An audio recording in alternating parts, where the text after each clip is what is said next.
बापाने मुलाला खिडकीमधून रात्री पलंगावर त्याच्या आईसोबत असं बघितलं की बापाच्या काळजाला धक्काच बसला. विक्रम जेव्हा 5 वर्षाचा झाला होता तेव्हा त्याची आई गेली.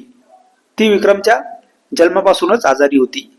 तिने 5 वर्षे आजारात काढली, पण शेवटी ती सोडून गेली.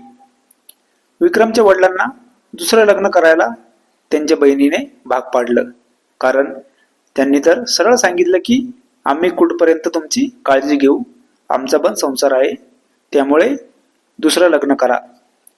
विक्रम आता त्याच्या सावत्राई सोबत राहत होता. विक्रमची सावत्राई मोना ही मोठ्या घरातील होती.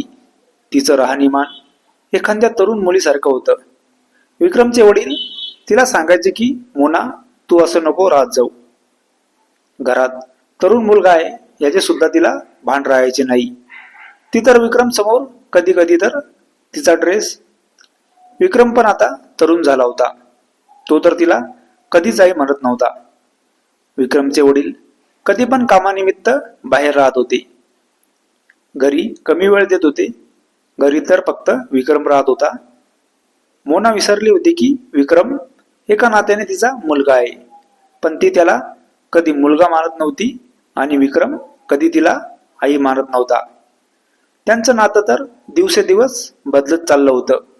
मोना तर विक्रम सोबत असं वागायचे की विक्रम पण आता तिचे असे वागणे बघून मोना आता विक्रम सोबत जवळीक वाढू लागली. विक्रमचे वडील कधी कधी एक महिना घरी येत नव्हते. आता विक्रम.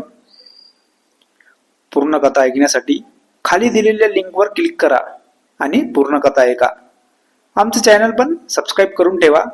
आम्ही तुमच्यासाठी अशाच कथा घेऊन येत आहे.